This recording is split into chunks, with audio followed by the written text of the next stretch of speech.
Good morning. Welcome to the Kern Airmanship Model in Detail Environment webinar. I'm Dave Cook. I'll be your presenter today, and this is session 8 of the 11 webinar series, Kern Airmanship Model in Detail.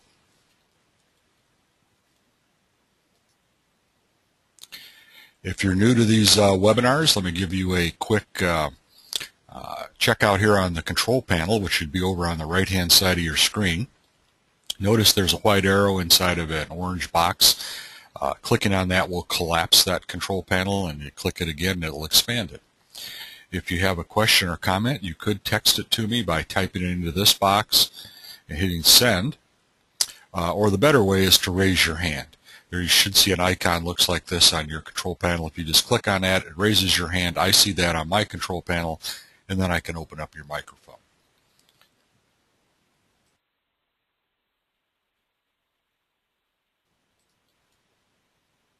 This is a WINS program webinar, so you get 1 knowledge credit for attending the webinar today. I can see who's online, and if you're here for the webinar today, I can give you credit with the FAA for attending.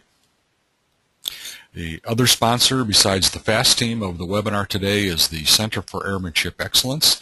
Center for Airmanship Excellence is a resource for pilots who are pursuing airmanship excellence. And as you'll see as we go through this webinar today, if you haven't seen any of the others, you'll know that I'm a big proponent of continuous airmanship development for a lot of reasons. Well, that's what we set up the Center for Airmanship Excellence for, is to support guys who want to pursue airmanship excellence. I'm the executive director of the center, and right now we have 14 volunteers that are working in various capacities on committees, on board of advisors and so forth, to round out what we want to make available to all the pilots and new guys who want to learn how to fly in terms of supporting their airmanship development. You can see here, if you go to the website, you can also find out all about the center. There are a number of resources. I'm going to show you some of those in just a second. We have a series of events, airmanship excellence events. You can find out when they're happening. You can visit my blog, Captain Dave's Hangar, where we talk about airmanship. The Aerospace Trust funds and supports the Center for Airmanship Excellence, so you can go take a look at them, and of course contact info. But this is the important part right down here.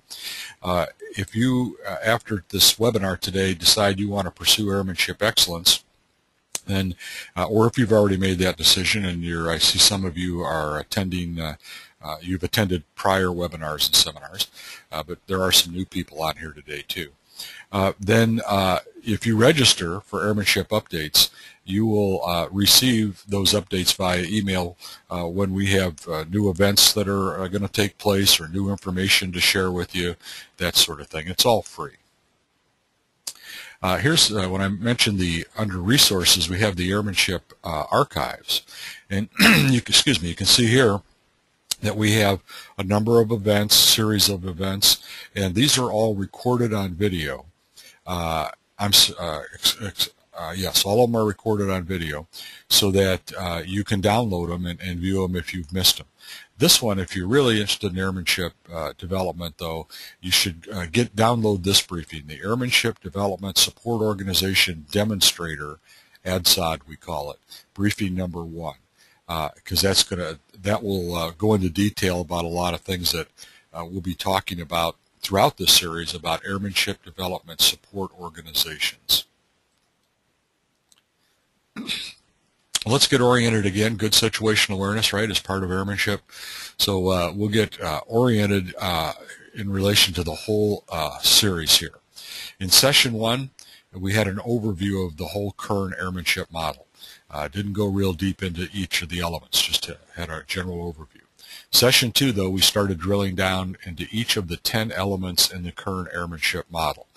Flight discipline is one of them, was in session 2, 3 was skill, and 4 was proficiency. And those are the 3 bedrock principles of the Kern airmanship model. Then in 5, we took a look at the pillar of knowledge of self, a pretty extensive look at it. 6 was aircraft, 7 was team, and now today, 8, we're going to drill down into the pillar of knowledge environment. Next time it's risk, and then we will have covered all 5 pillars of knowledge in the Kern Airmanship model. And then we'll finish up session 10, situational awareness, 11, judgment, and of course those are the capstone outcomes in the Kern Airmanship model.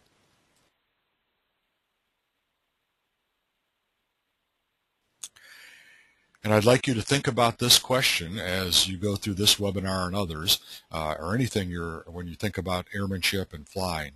Ask yourself this question: if I don't fly right, should I fly at all?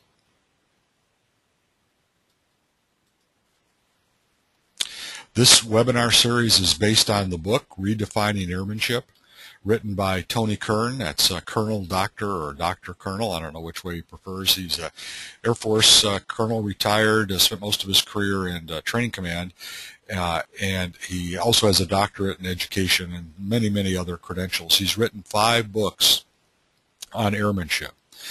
This book, Redefining Airmanship, we have found to be a great resource, and using the Kern Airmanship model is a great way to stay on track with an airmanship development plan. So, and understanding airmanship in general, and I'll explain that as we go here a little bit more. It was published in 1997, still in print. Guys are buying it. I know Amazon carries it, and there's probably other sources for it too. And I enjoy the book. I haven't found anything in it I don't agree with. Other guys that have read it tell me the same thing. And more and more of the people now who are attending these webinars are buying the book. So recommend you go get it and read it, because even drilling down here for an hour or so on this pillar of knowledge today, environment, there's still more in the book. Well, let's get everybody on the same page. We've been using all through the series here this definition of airmanship, which comes out of Redefining Airmanship. So let me give it to you here and see if you agree with it. And we couch this from the point of view of what is an expert airman. Expert airmen possess discipline, skill, and proficiency. Expert airmen have a thorough understanding of themselves, their aircraft, the team that they operate with, the environment they operate in, and the risks they face. Expert airmen consistently display exceptional situational awareness and use good judgment at all time. And the key words here are consistently and exceptional. Expert airman. If you want to be an expert airman, you can't just be have good judgment and good situational awareness sometime.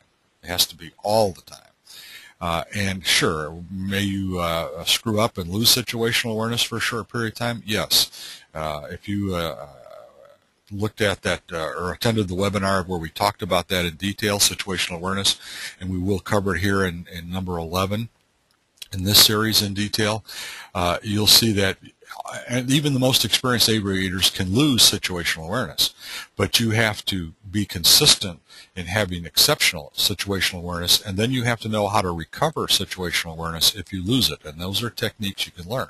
So consistently and exceptional are keywords there. So I'd like to ask you a question, and I'm going to do that in the form of a poll here, and I'm going to just stand by a second with the get the poll up. These always take just a second. Could be a little bit more user-friendly. Okay, there we go.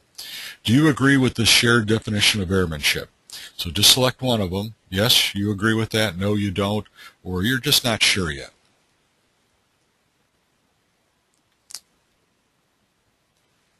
Okay. Got a few more to vote here.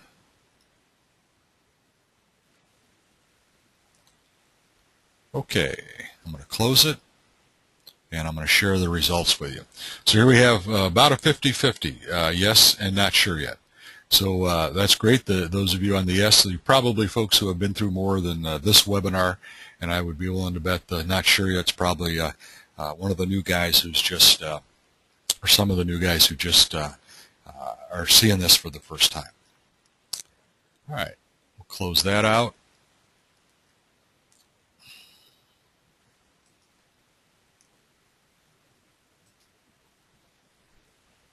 Stand by, we're having just a little difficulty. This happens sometimes when I come back out of these questions.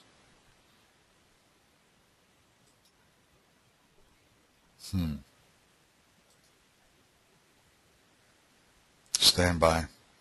I'll get you your picture back here. There you go. Okay, sorry about that.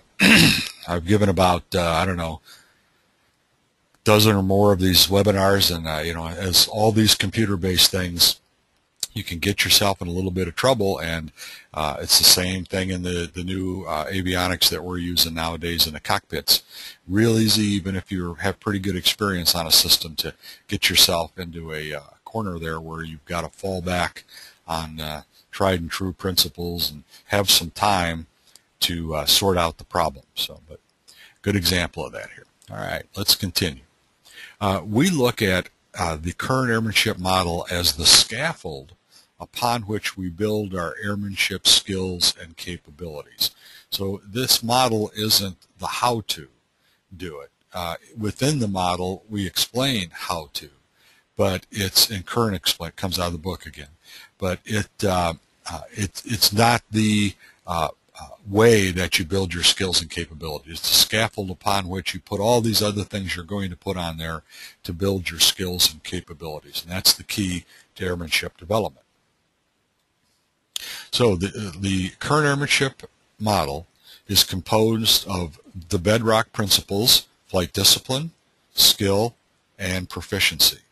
And then upon those bedrock principles sit the 5 pillars of knowledge: self, knowledge of aircraft, knowledge of team, environment, and knowledge of risk. And then upon those 5 pillars of knowledge rest the capstone outcomes of situational awareness and judgment. So let me say that one more time a little differently.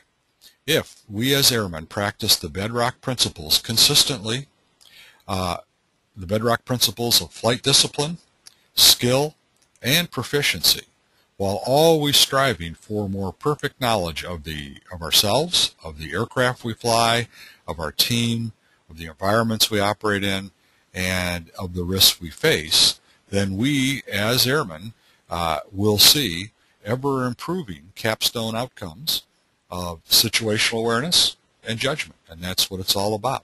The judgment's what it's all about. 90% or 80 to 90, 70 to 90, depending on whose statistics you want to listen to, will tell you that all accidents, aviation accidents, are caused by pilot error, and we don't like to make errors as pilots. That's not our attitude towards life. It's not our personalities. We don't like to make errors, but we're still making errors, and the errors really are errors in judgment, are the ones that kill us in particular.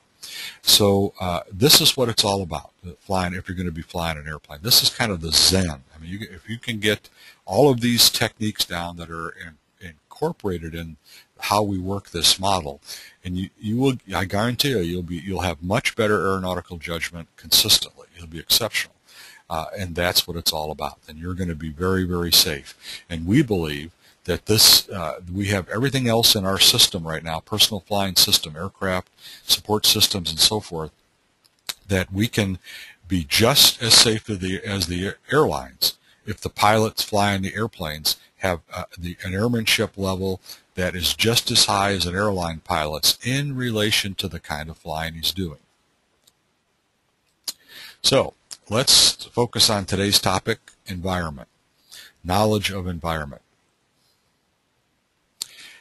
Luther Burbank, who was an American botanist, has an interesting quote, and I picked that up out of the book, Kern's Airmanship, Redefining Airmanship. Burbank says, if you violate nature's laws, you are your own prosecuting attorney, judge, jury, and hangman. And that's really true in flying, right? If we violate nature's laws, we've already judged. We're our own judge. We are our own advocate. And we made the decision as the jury, and now we're going to kill ourselves. So we can't violate nature's laws.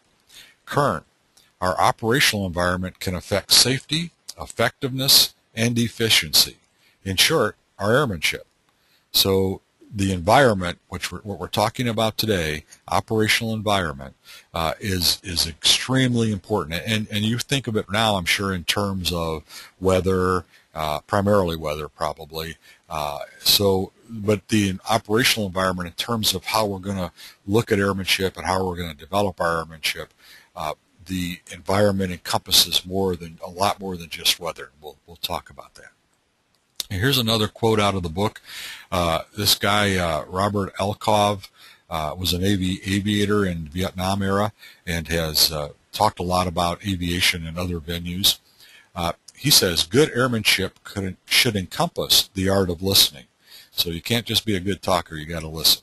Because a pilot must continually gather information to create and maintain a mental model of the flight environment, situational awareness. So if you're not a good listener, you're going to be missing cues. That's what Elkov is saying here. This data must be perceived and organized into meaningful information on which to base decisions. And this is what things like the aeronautical decision-making process the FAA recommends, and there are several others around. There are processes that give you a way to first perceive what you need to know about your operational environment, then organize those cues, that information, in a meaningful way, a process that you can then make good decisions, excellent decisions. So that's what that's all about. Fits right in. Knowledge of the flight environment appears to be pretty simple. That's what I mentioned earlier. You think of it as weather, big sky, little airplane, and the four forces of flight, and that's the environment we operate in. And of course, this is the updated version, just came out from the FAA, of the four forces of flight, so I don't know if you've seen that yet.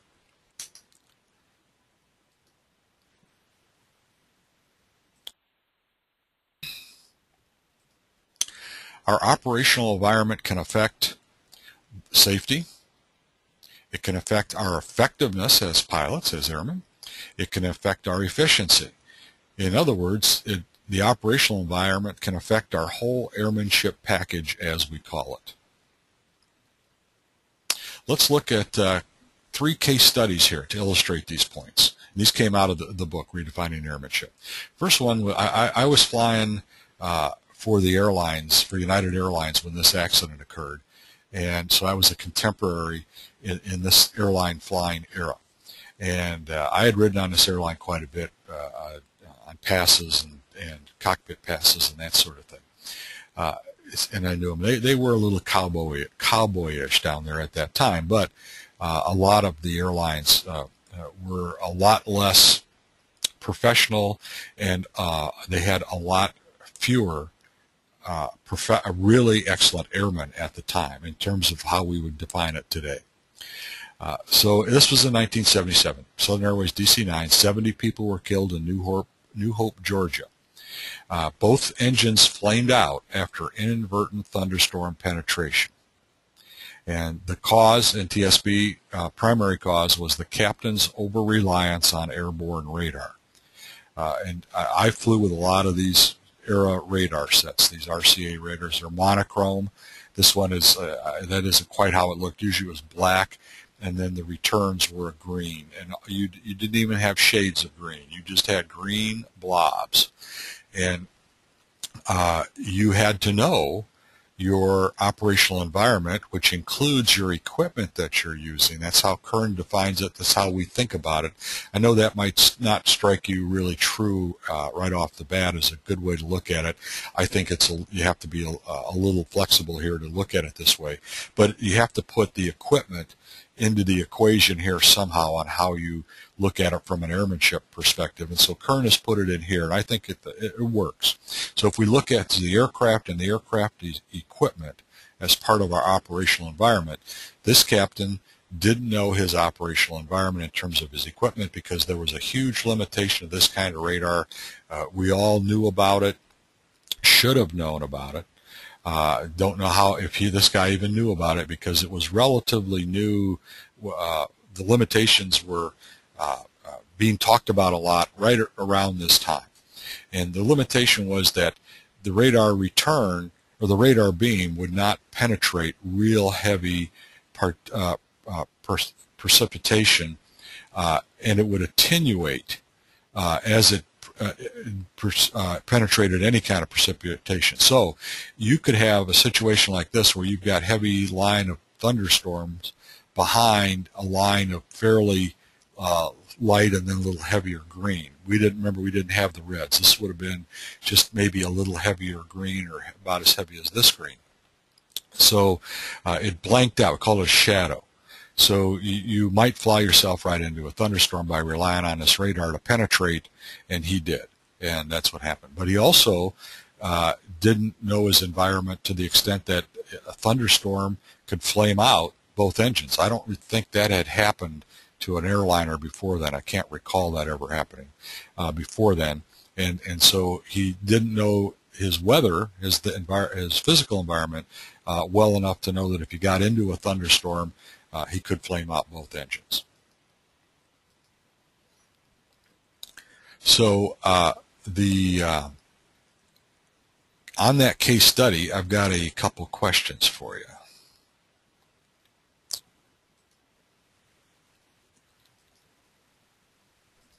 So, in your opinion, did the captain know enough about his weather environment and about his aircraft and equipment environment? And you can select all that apply.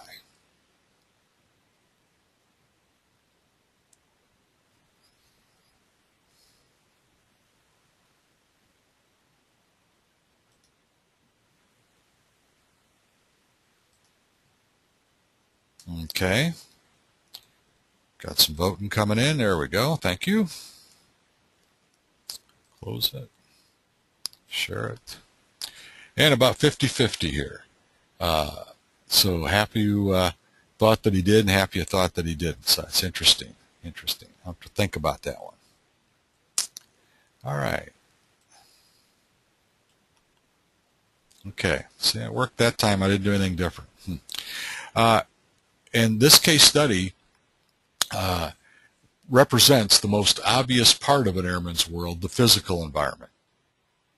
And the physical flying environment includes, and again, this comes out of Redefining Airmanship, and you could look at this in other ways, I think, and expand this list.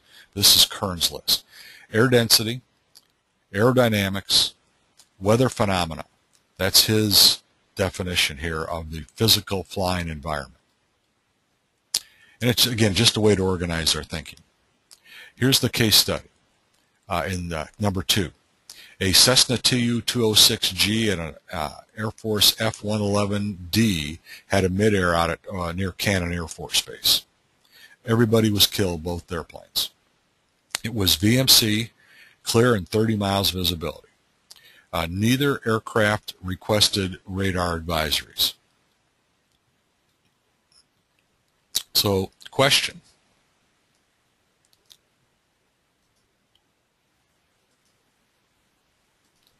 Do you think this midair could have been avoided? And select any one of those you think is appropriate.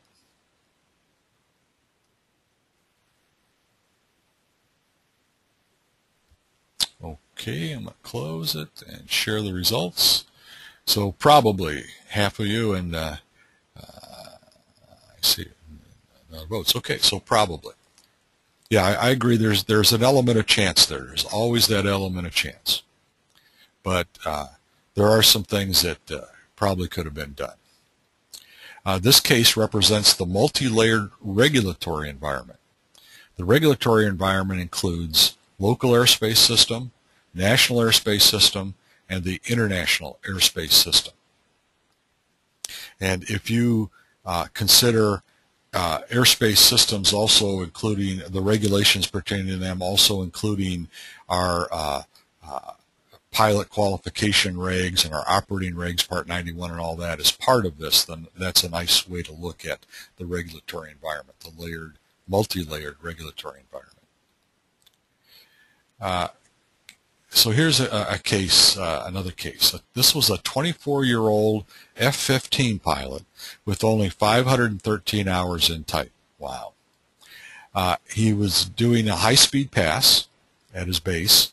He did an 8.5 G pull-up at the end of the pass, ripped the wings off. He had a lot of ordnance on the wings. This isn't a picture of the accident aircraft. The report says he had all kind of ordnance. You know, this F-15 will carry big tanks and all kinds of bombs and missiles out on those wings. So he said they did say he had ordnance. That probably contributed to ripping the wings off. And Another part of the case study here, another element we have to look at, is the pilot's organization, his squadron, wing, whatever it was there, condoned these low passes. So they, it was okay to do one when you got back from a mission, whatever you were doing, kind of like Top Gun kind of thing, where they kept telling him no on the low pass, but he'd do it anyhow. But in this case, they were telling him okay on the low passes. They weren't telling him no.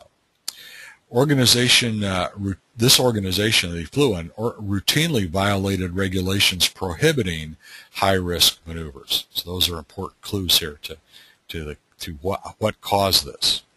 So another question for you.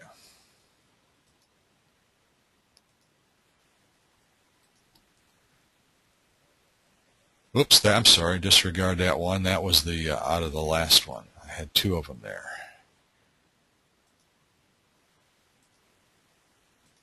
Okay, do you think this pilot's organizational environment was the best safety culture possible? If you've attended any of these webinars before, you've been hearing about safety cultures. Was it just functional? It worked, but it wasn't as good as it could be, or was it dysfunctional? Okay, everybody's voted. Share it. Yes, 100% of you say dysfunctional, and I'm glad you see that. That's an important thing that we'll be talking about when it comes to organizational environment, is functional and dysfunctional.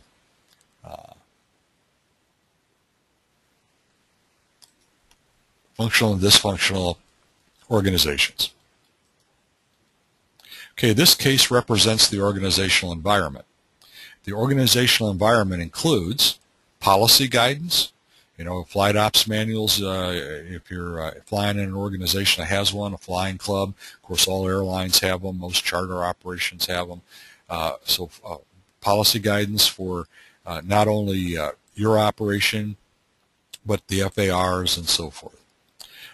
All of the norms within the organization. Your organizational environment really includes, what's the normal way of doing things. It might not necessarily be per the regulations or per the guidance in the flight ops manual. And what is the organizational culture? That's a big part of it. The organizational culture, things like if the pilots in the organization look up to the guy that's doing the low passes and the 8.5G pull-ups and think he's neat, and then tell everybody else that, oh yeah, he's cool, then that is part of that culture, and it affects the safety of that culture negatively. So these three case studies we just looked at highlight the three environments we operate in: the physical environment, the regulatory environment, and the organizational environment. And again, these are kind of fuzzy lines, I think, here drawn between them, and maybe Kern could have put these other places in his discussion of airmanship, but he chose to put them in this part of the airmanship model, in the environment element of the airmanship model, and it works here. Although don't get yourself off track by being disturbed with them not fitting 100%. And here's why I think he put it in here. Because even though it is fuzzy, it's because these three environments are always interacting, or we're always moving within all three environments at the same time when we're flying. So let's take a little closer look at each one of them. Physical environment. The physical environment is the medium in which we operate. It influences almost everything we do in the aircraft. It includes some factors that remain relatively constant and others that change. Here again, a little fuzzy on how Kern categorizes these things. But the information is still important to know. This distinction is helpful in understanding knowledge requirements, because we have to know what those knowledge requirements are to develop our airmanship. Some elements can be learned once, and others require updating on a regular basis. Good example are on the regular basis, emergency checklist memory items. We can't just learn them once, because that starts to fade. It's not as sharp in our memory. If we practice them right, we're practicing them with our muscle memory, we're reaching for switches and so forth, then that has to be practiced. But other things, like the theory of weather, you can probably learn that one time, most of it anyhow, and not have to go back and review it at least not very often. Now, in the constant factors category, Kern says that includes the terrain. And that's true. That doesn't move too often. Air density, and I think if you look at air density as it's constant in terms of how it, how it's distributed, then okay. But we all know that it changes with altitude and temperature and so forth.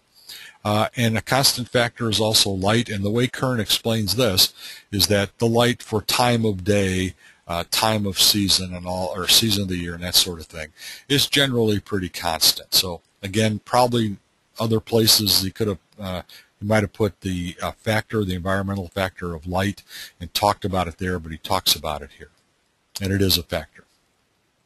Whether it's constant or not, that can be debated. Now, the changing factors in that category put the weather. Well, that's pretty obvious. The weather changes all the time. Aircraft types, because our total experience package is built over various aircraft types, so that changes, and even with the type of aircraft we're flying. Airport conditions, obviously, a good example if it's snowy and icy, but those factors change, almost continuously. So let's look at another case study here out of the book to kind of emphasize all this. The year was 1910. Aircraft type was a Sikorsky S-2, and the pilot was famous Igor Sikorsky, the inventor. Most people give him credit for inventing the helicopter. His total pilot time at the time of the accident was less than 8 minutes. Very inexperienced pilot, I would say. Sikorsky had made 3 successful short hops in this field he was flying in with that vehicle. The accident flight was an attempt to fly across that field and make a 360-degree turn and come back and land at the takeoff point. The planned flight route took him beyond the small field he was flying from, so he's going into new territory, never flown that far before, and over a ravine with a swamp in it. Sikorsky made a successful takeoff and climbed to about 25 feet AGL. So he got that thing off the ground. I don't know, that looks pretty wild flying machine to me, but he got it off the ground, and he was flying at 25 feet, roughly AGL. Here's a quote out of his diary that he wrote in right after the crash. I crossed the field flying straight and approaching the boundary. I started to turn towards the ravine. So at this point, Sikorsky was distracted by some smoke and burning drops of castor oil. Back then those engines were lubricated with castor oil, and they weren't very tight. Another quote. The little airplane was sailing through the air, gradually gaining altitude and giving the most delightful feeling of flying.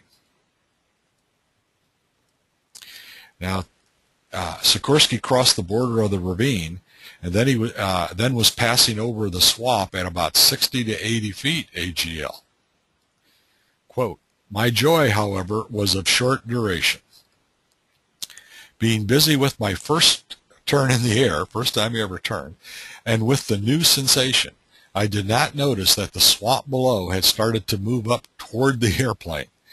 An interesting way to relate that perception that early in the flying game, right? Because that's how we look at it now, right? The earth rose up and smote me. Another quote, instinctively I pulled back on the stick. The ship's descent was slowed for a moment, but it then became much worse.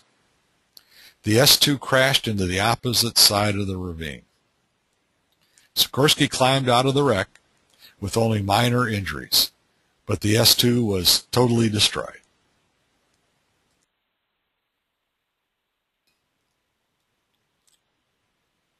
So, question for you.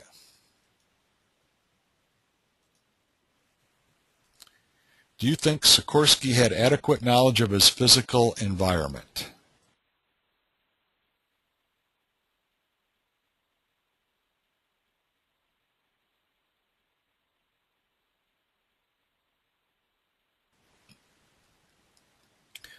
Okay, there we go. Everybody's voted. I'll close it.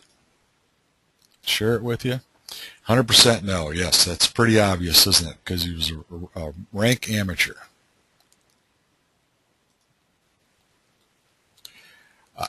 This case shows that knowledge of the physical environment is critical. Igor Sikorsky was more perplexed than upset. This crash, for no apparent reason, was a mystery, and to an analytical mind like Sikorsky's, it had to be solved. It took him a year to figure it out, though. His explanation, and this was in his diary, included the nature of terrain effects on atmospheric conditions. So in the narrative that I read, it's in the book, he talks about, they had noticed that the air over that ravine and swamp was generally cooler, and that sometimes there were breezes falling down into the ravine. So, but before the crash, he hadn't really thought about that and become aware of that, because he didn't know that was part of the environment he needed to know about. But they rightly determined that was part of the crash. Also, he determined things like, he probably stalled when he pulled back on the stick, and the aircraft was vastly underpowered. He found out after more experimentation. So and when he turned, it didn't have enough power to maintain altitude in the turn, that sort of thing. So there were a lot of factors. But he really learned a lot out of that accident, and thank God he passed all this along, and it all got into the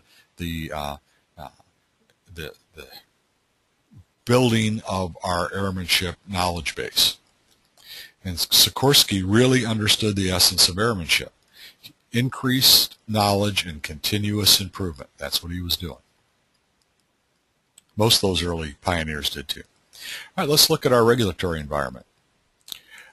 Many regs should be written in red ink because their origins can be traced to the blood of fallen aviators. I couldn't agree with this statement more. I agree totally. Most of those regs that are in the FARs, except maybe for some of the bureaucratic regs, there aren't many of those, are in there because somebody got killed or hurt. And I would argue sometimes it takes too long for those regs to get in there after we see that something is killing people. However, many pilots feel that flying has become overregulated. Others disagree, citing the need for more stringent regulations. We are bound by the regulatory environment in which we fly, so it doesn't make any difference how we feel about it being overregulated or underregulated. I happen to think there are some areas where we're underregulated that are huge safety issues that need to be regulated to solve the problems. And one of them, here, let me back up to that slide. And one of them is the area of recurrency training. We know the general aviation, the private flying, primarily the private flying, personal flying segment of general aviation, has an accident rate that is 34 times worse than the airlines. And we said earlier, 70 to 90%, depending on whose statistics you want to believe, of all accidents are pilot error. So, and the airlines have figured out how to train airmanship and maintain high levels of airmanship, and that's the answer to this problem, we believe. We think it's logic. And by we, I mean a bunch of real senior aviators that have been looking at this problem closely now for almost 2 years. And we believe that's that if personal flyers under regulation had to take recurrent training that was appropriate to their level of airmanship and the kind of flying they were doing, it would obviously be way more than once every 2 years. It might be as much as once every 30 days, depending on where you're at with your airmanship level and what you're going to try to do with the airplane. But we have been testing now for well over a year and getting people's attitudes, current pilots' attitudes, about would they operate in a way that would reduce that accident rate on their own without it being regulated. And I'm happy to say that many more pilots are expressing an interest in doing it that way than I thought. But I'm unhappy to report it's still a very, very small percentage of all of the pilots that are in personal flying right now. So I think the way to solve this problem is to put that into the regs and some others like that. But I don't think that's going to happen, at least not for a long, long time. So what we're doing here with these programs and with this airmanship development support organization demonstrator we're going to stand up is that we're going to demonstrate that it works if you do it this way. And then hopefully more pilots will start doing it. We'll bring the accident rate down and the FAA won't regulate. Again, we're bound by this regulatory environment no matter if we like it or not. And other pilots base their actions and expectations on our compliance with that regulatory environment. You know, a traffic pattern entry is very dangerous for mid-airs because of the non-standard, non-regulated entry method to non-tower controlled airport traffic patterns. I think there ought to be more regulation there because that's where most of the mid-airs are occurring. So, and we need to know that everybody's doing it the way it's supposed to be done. We base our decisions on that. Failure to know and follow regulatory guidance is a clear indication of poor discipline, and that is like a big red light when I see it. If I get to know the guy, like a guy that busts into the traffic pattern, comes straight in, and lands, never tells anybody anything, you know, on a non-towered airport. And if you just watch him a little bit, you'll see that he is undisciplined in his flying. That's just a good sign of it. So you've got to be compliant to be disciplined. And discipline is that first bedrock principle. The regulatory environment is defined by three basic types of rules: air traffic control regulations, aviator certification regulations, and aircraft and equipment regulations. Again, Kern's categorization here.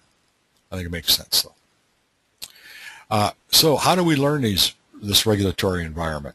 There's 4 steps that Kern recommends. I think they make sense. Find, obtain, review, and plan. Those are just 4 simple steps to learn this multi-layered regulatory environment that we have to learn. It's imperative. So, the 4 steps to learning regulations are: number 1, find out what you need to know. And that would include things like the FARs that pertain to the kind of flying you're doing. If you're flying within an organization, a flying club, a rental operation, flight school, whatever, organizations, procedures, and policies. And then you have to know what the local procedures are, etc. There are a number of things we have to know as aviators. And so we first have to find out what those things are to operate in the environment we're going to operate in. And a good way to do this is to ask senior instructors in your flight organization or at your airport. If you have a mentor pilot, the FBO manager, ask around, ask questions to discover all these things, what all these things are that you need to know to operate in that environment. And then you double check the list if you're just getting it from one person with other people around there that have been around. So you, again, trust but verify. The guy that told you here's what you need to know was probably telling you straight, but he might not have known a couple of other things that you need to know. So check with other people. And then number 2 is obtain current copies of all of this info that you're going to need for your personal use. So find out what it is and then get it. Very simple. Then step 3 is briefly review all the regulations to familiarize yourself with the content. So this is just like as I recommended in talking about the Pillar of Knowledge aircraft. You know, don't start out by trying to read it page by the flight ops manual, or I'm sorry, the POH page by page and memorize it. Start out by going through the general section and then a general reading, because you're going to need to do this stuff more than once to get it anyhow. So first time through, all of the material you've gathered, all this information, just go through it, familiarize yourself with the content. Then step 4 is where the hard work is. But you've got to do this anyhow, but you need to be methodical. So set up a prioritized plan of study and stick to it. So systematic and consistent and methodical. It's just like all these other airmanship learning things we talk about. This is another example of using that technique. So that's step 4. And in step 4, you want to make sure that as you're studying it, you ask questions as they come up. Get things clarified. Don't leave any unresolved discrepancies in your thinking out there. Well, maybe I can fly over that river over there and still be in Class C, but I better ask these guys because there may be some special use or something. I got to talk to them. So if you can't, if you're not absolutely sure, find out. So, quick question for you.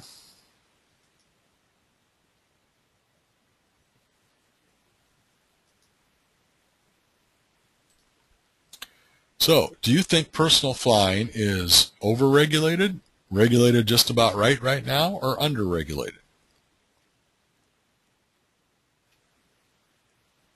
Okay, everybody's voted. And we got about an even split, regulated just about right or underregulated. I'm glad to see that nobody thinks we're overregulated. I do hear that all the time, however, in pilot meetings and so forth. All right, let's talk about the organizational environment now. Organizational environment, or it's in the business world, it's called corporate culture, is a relatively recent idea. It applies some of the concepts and methods of cultural anthropology and business to modern organizations. And I can tell you that when the safety culture started coming in at the airlines, I was with United Airlines in the late 70s, early 80s, and the first cockpit resource management program that United instituted as the huge part of the safety culture that they were developing came right out of business. Right out of business. It was a business training approach, business management training approach that was adopted to the cockpit. So was the roots. I was there and saw it. The organizational environment should employ the principles of shared decision making, advocacy, and assertiveness. And that's why I'm always saying you really can't become an excellent airman or practice excellent airmanship if you're not flying within an organization. Because these, as you'll see as you learn more about airmanship, it's critical to have this team around you to be the best airman you can be. It's critical to have shared decision making.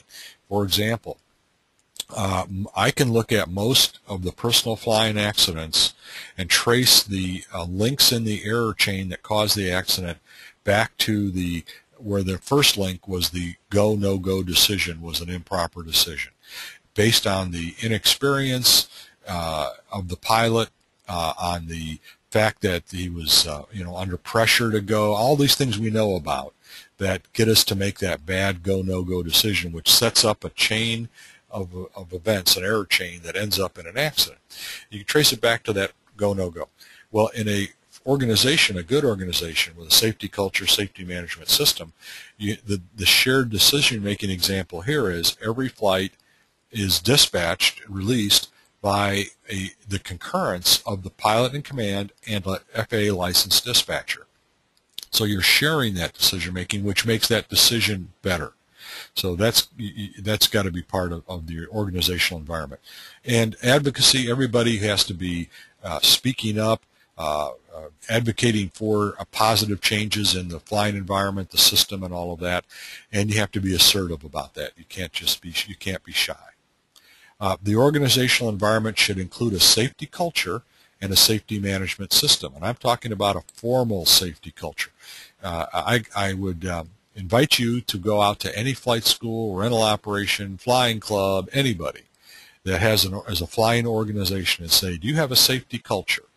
And they're all going to tell you, yeah, we believe in safety. We do this, we do that for safety. And I'll tell you, I could go out there and look at that, and by the current industry standards for a safety culture, they don't have a safety culture. A safety culture is formal, it's complicated, it has a lot of elements that are interrelated, and it has to be worked continuously. So it's more than what most people think. And that safety culture has to include a professional safety management system, just like the airlines and the military use now. That's a key component to making things safer, making things better, making things more enjoyable when you're flying. So the organizational environment needs to look like this.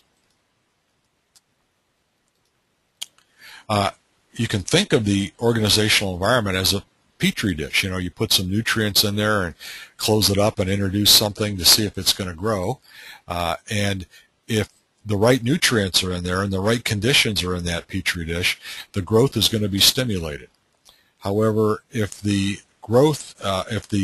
ingredients in there impede the growth of the what's ever in there, the culture, then it's going to be it isn't going to grow as well. It's going to be impeded. It's going to slow down and all that. So what we want, of course, is a petri dish with the right elements that's going to stimulate growth in safety and airmanship, in more fun flying and get more out of flying and all of those things. So how do you analyze your organizational environment? Because you've got to look at the organization you're in now. So look at who are the people within the organization that fit into these categories. The heroes, who are the guys that everybody looks up to, thinks are the best pilots? Who are the villains? Who are the guys that everybody says, well, that guy shouldn't get near an airplane, or he cuts guys off in the pattern, and that sort of thing. Look for the storytellers. There are some guys that, kind of have good stories, but you kind of wonder about, how accurate are those stories. And you want to look for the wise persons, the Sullys, the guys that have the experience. They're solid airmen, expert airmen. So first of all, you go look for these people within your organization. And then you talk to them, and then you're going to assess the organization after you gather the data. So how do you assess the organization? You find out what the real values are. Do they value always adding 500 feet to the IFR minimums on every cross-country flight, or do they value going over there and going down on low approaches to minimums to see if it might be a little higher? What are the values? There's all kinds of values in a flying organization. And then if you find out the norms are not consistent with good airmanship, here are the options you have. So, of course, this presupposes you know what good airmanship is. So, your first option is you can practice poor airmanship. You can go with the flow. You can get in there and swim with those people. Do it their way. Just go ahead and be a poor airman. Or you can accept the organization and practice good airmanship, so you can swim against the grain. But what's probably going to happen there. You'll be identified as the aviation nerd, if you will, the guy that knows the regs, the guy that always follows the regs, the guy that's out there practicing his crosswind landings on gusty crosswind days, so he's good at it. Even though he didn't have to come out and fly that day. So you can do that, but you're probably not going to be happy in that organization very long. You can also leave the organization, which would be my recommendation. However, you can become an agent for positive change. And I think this is really important. If the organization is pretty good, but it could be made better, then this is your best option. If the organization is rotten from the top down, and I've seen them, you may have or not, we're going to talk about one here in a case study, then you're not going to change it, I don't think, unless you're willing to go on a life's crusade. But if it's fairly good, needs to get better, then you could be a very good agent for positive change, and it's worth doing. So let's look at that case study talking about the organization now. It was 1979. It was Down East Airlines. They were a Part 135 commuter carrier. They operated Piper Navajos and Twin Otters. Don't know the fleet mix, how many of each. They flew out of Rockland, Maine. That was their base. And if you've ever flown up there, I spent 4 years where I did a lot of flying up there in the Northeast Maine, out Martha's Vineyard, all through that area. And there is a lot of bad area, and sea fog is a major factor up around there. That was their base, that kind of weather. So it's very hard for a small carrier to make it in this situation. You're going to have a lot of weather delays, and especially if it's at your base, you can't get the airplanes where they need to be, and then you can't make enough money to stay in business. Local weather was frequently below the minimums for their 135 certificate. So again, normally you would think they couldn't survive in that situation. But Down East had somehow beaten the odds. They'd been in business since the 50s, carried a pretty good load of passengers most of the time around to the, up there in the Northeast. A real small regional with those kind of airplanes. They didn't fly very, very long legs, but they were still in existence. So one would say, looking at this in hindsight, how come? How did they stay in business? But it was the investigation after the accident we're going to talk about here found out it was because the owner frequently pressured the pilots to break minimums, fly overloaded airplanes, and to accept mechanical defects in the airplanes and go ahead and fly them anyhow. That's how they were beating those odds and staying in business. By the way, the action report, which I don't include here, said that Down East advertising always emphasized how safe they were, and they always talked to the passengers. All their PR and everything was about how safe they were, safety culture, how they were lying to everybody too. The owner knew, quote unquote, all about sea fog and approach minimums. Well, he did, because he knew that area real well. But by this, Kern means, by putting it in quotes, that he knew how bad it was, but he told his pilots that it was no problem breaking minimums, and he told them techniques on how far below minimums they could go at different airports, what landmarks they could look for on non-precision approaches to go below minimums and get in. He knew about all that stuff. He knew how to beat the system. He had scant respect for any pilot who would cancel or divert because the weather was slightly below legal minimums. And I can remember back in this time, this was rampant throughout this part of the industry. This was going on. But it's not so much anymore. Still, every now and then you'll see an operation. There was an accident with a Cirrus charter operation.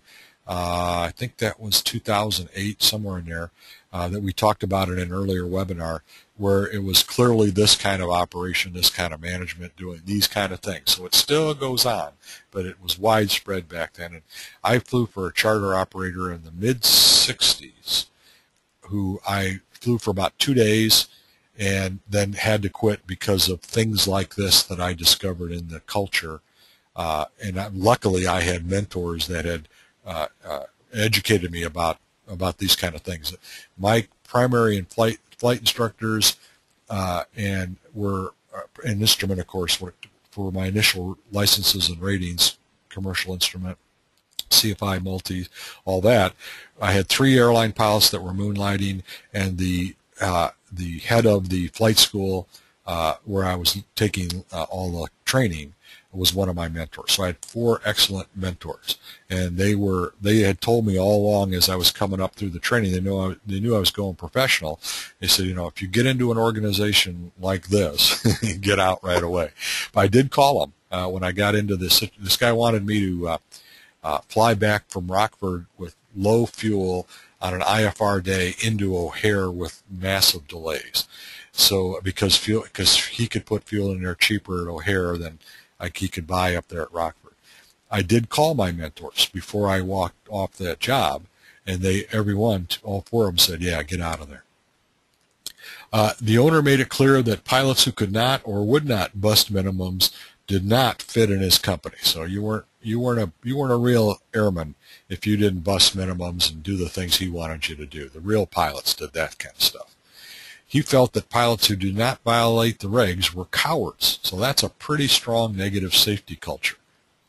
But the investigators found out that this attitude just permeated the whole airline, not only the pilots, but ground support, everybody. There had been accidents at Down East. There was at least one fatal, a Navajo accident, killed, I think there's one, or it might only be one passenger and the pilot, but guy busting minimums, trying to circle at night, hit the ground. So there had been accidents due to what they shouldn't have been doing. The accidents were weather-related and a result of supervisory pressure. The manager on duty was pushing them to make the flight. But there was also peer pressure. The other pilots, you didn't want to be the guy that chickened out and didn't make the approach and had to divert or turn around and come back. So there was a lot of peer pressure. ignoring the environmental aspects of weather and regulations became part of the culture at Down East. The last straw at Down East came on a foggy night in May 1979. Down East's chief pilot was in command of the flight, which is kind of, poetic justice, I guess, but it just shows you that this guy was out not only telling guys to do this sort of thing, he was doing it himself. He was flying with a weak co-pilot. So again, bad part of the safety culture. There should be no weak pilots in an organization. Everybody should be excellent. So, but he was flying with a weak co-pilot on top of all these other things. And he had an aircraft with a known mechanical defect. The weather was suspected when they took off to be below minimums. This was back in the days they were flying into an airport with no weather reporting. So no AWOS back then. But everybody around there suspected it was below minimums given the area weather. The Twin Otter that they were flying crashed short of the runway. And all aboard except one were killed. So he was busting minimums. It's pretty obvious what he was trying to do there. The subsequent investigation uncovered multiple organizational problems, and those are the ones we talked about. This case represents the interrelationship that exists between environmental factors. So here we had the organizational environmental factor, the weather environmental factor, and the aircraft and equipment environmental factor, if you will. So the interrelationship came together, and with NTSB, I would agree, so that's what caused the crash. So here are the takeaways from this webinar. Knowledge of the environment is by far the most difficult of the pillars of knowledge to master because it has a lot of elements to it, and there's a lot of different things. We have three big areas. We have the physical environment, the regulatory environment, and the organizational environment. And there's a lot of things with each one of those that we have to learn, but we can learn them. So you begin, though, with a solid understanding of the physical environment. Got to know your weather. You got to know how to read the weather. You got to know how to interpret it. You got to know what all your weather resources are. Today, it's what are the best websites in addition to flight service. On and on and on. A lot of things. And you have to make flight planning a methodical exercise that completely covers all of the environmental factors you might encounter in flight. So again, if you're operating within a good flight organization, they have a system, a methodical system for you to plan a flight. And included in the good safety management systems now are flight risk assessment tools, or FRATs. And that's where you step through it. Usually it's computer-based. It could be paper-based. And you have every environmental factor possible listed in the program.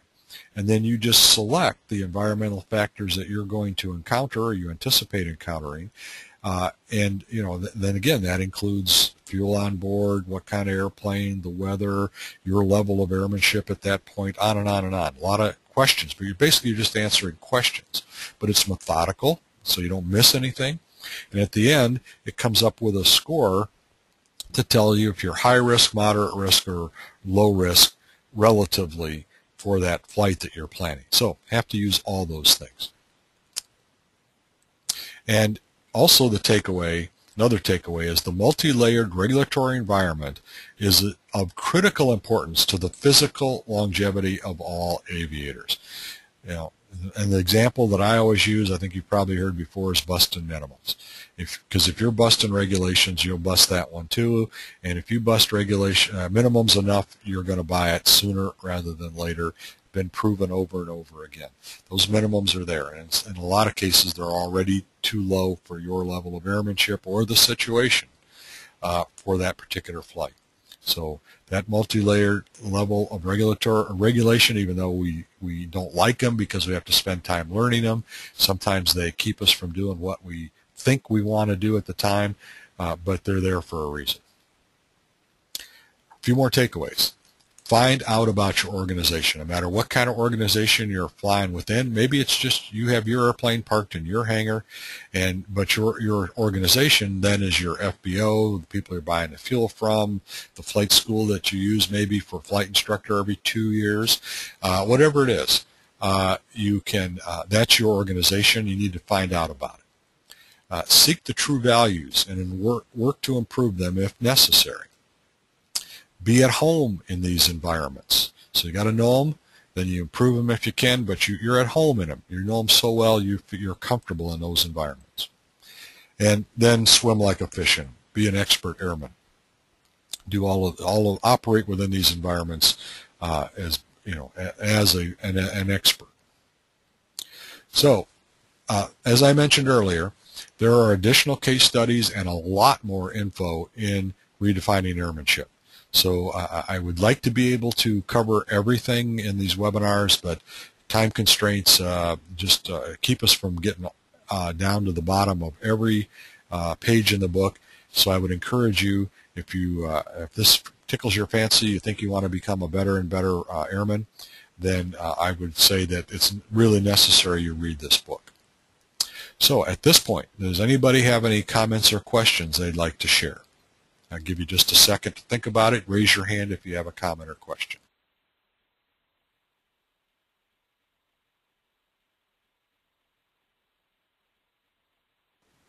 Okay. Well, don't forget to register for session 9, which is risk. The way this system is set up, you have to register for each individual session. Can't just register for one and then get notices on how to log in on all the rest of them. So register for 9. You have already received an email from the FAA with the link for that registration. If you want to talk about airmanship or have any questions or come up with any questions later after you think about it, I'm always interested in talking about airmanship, getting your feedback, any suggestions, ideas. Here's my phone contact number. Here's my email address. And, of course, you can contact me through the airmanshipexcellence.org, the Center for Airmanship Excellence website. And, of course, you can read my blog postings and post your comments about airmanship at Captain Dave's hangar. Thanks for attending. I'm going to leave you with what Chuck Yeager has to say about that question. He says, if you're going to fly, do it right.